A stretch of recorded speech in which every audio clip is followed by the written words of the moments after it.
Okay, so what I have is these two small chuck roasts. I just had these in the freezer, so I figured I'd cook them up today. I'm not going to put a binder of any kind on these. I just have some coarse kosher salt. So we're going to put a little bit of that on there. We might need the big end. Just light salt. Flip it over and do the other side.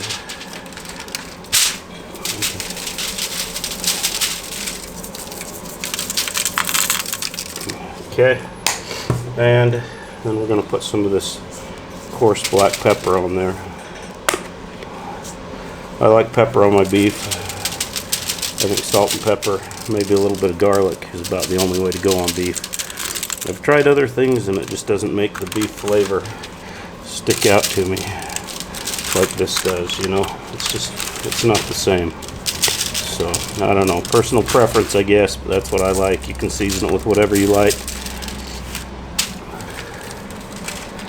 Get all these sides. Don't worry about the salt on the sides because I'm going to put some other ingredients in here that have some salt in them too. And I don't want to have it too salty. Alright, that's about it. We're going to get these over on the smoker now. Alright, so we're going to get these on the smoker. Just going to set them over here in the middle. I'm actually going to turn over because that one end piece of meat's kind of hanging off. Okay, so what I'm going to do is I'm going to let these smoke for about 3 hours. Once they've been on here for about 3 hours, I'll check the temp of them, see if we like the way the bark's looking. If we do, then we're going to get them in the Dutch oven, put some potatoes, carrots, onions, and some other ingredients in there, which I'll show you, and put it back on the smoker in the Dutch oven and just let it go until it falls apart to the point it'll just melt in your mouth. So we'll be back with you in a bit and show you what we come up with here. Alright guys, let's take a look at what we've got here. We've been on here about 3 hours. Oh yeah, got some good bark going on. Got some good smoke in that. Let's get these off and I'll show you what the next step is here with these.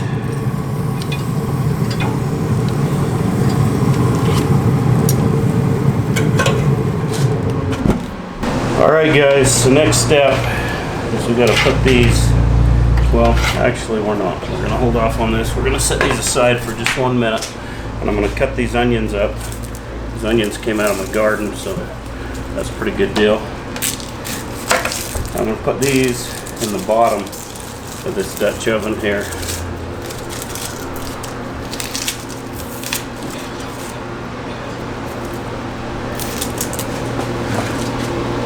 Okay, so first thing we got to do to get these ready to go in is slice these onions up. And we're going to just place these onions on the bottom of this Dutch oven. I'll show you how we do that. Just cut them like this. You probably can't see it, but I'll show you when I'm done. I just lay these in here.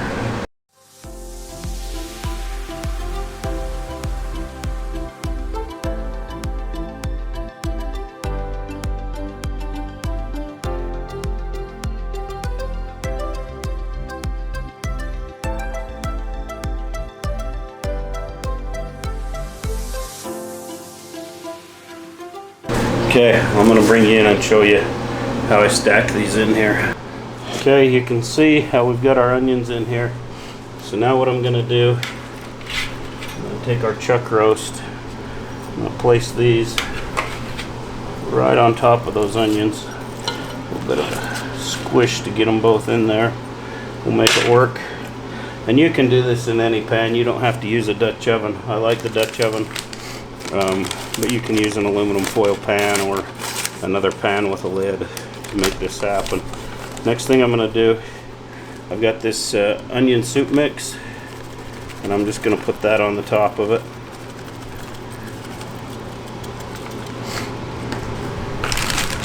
Got some of these potatoes because what's a pot roast without potatoes, right?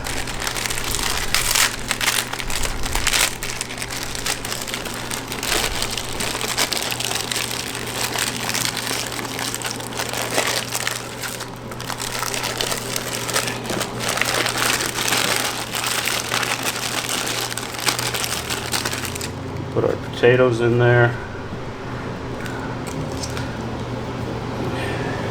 Some carrots.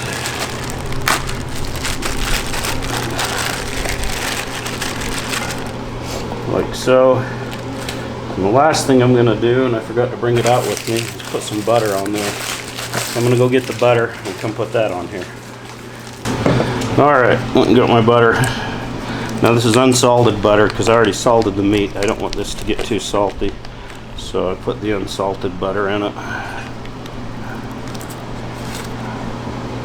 And that onion soup mix has some salt in it too, so you don't want to probably add a ton more salt beyond what's already in there. So I'm just going to put about a half a cube of butter in here. That's just going to give it a good rich flavor, about like that. And then I've got about a cup of water. Just going to put that in there. You can put beef stock or something else if you want to, but I've found it doesn't make a lot of difference as far as the flavor goes, what's in there. So anyway, we're going to get this over on the smoker and we're going to let it go until that meat gets nice and tender. Once the meat's about 200, 205, then it'll be ready to pull off there. Alright guys, so at this point, if you actually wanted to like put it in the oven or something, you could. Since the smoker's already going, I'm just going to put it back on here. If I can get it to sit level. That's the trick. There we go. We're just going to set it like we're going to set it right like that. Yeah, that's right. Just like that. Okay, and we're going to close this thing up. If it doesn't hit the lid up, we're going to have to move it back.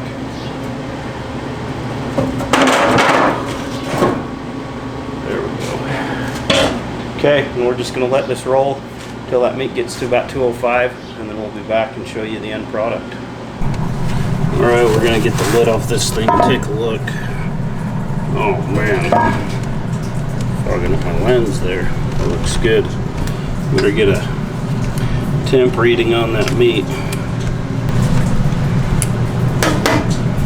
Let's open this up and take a look. Look at that, guys. Looks so good. So we let the internal of that meat, it's probing at about 205, which is about right where we want it. So yeah, look at that. It's just going to pull apart. Look at that, guys. That looks so good. It just came off the smoker. We let that meat get to 205 degrees. I pulled on it, it just comes right apart. We gotta have to try this. Alright guys, yeah, this just pulls apart. I mean, it's crazy. Look at that smoke ring in there.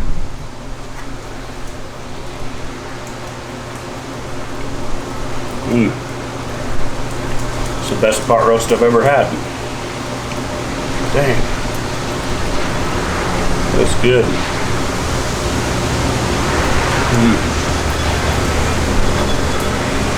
You better try one of these carrots.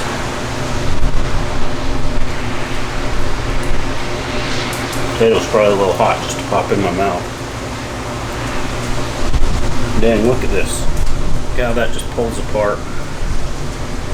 It's just coming apart. Perfect, perfect. Alright, if you like what you see, give us a thumbs up and a like.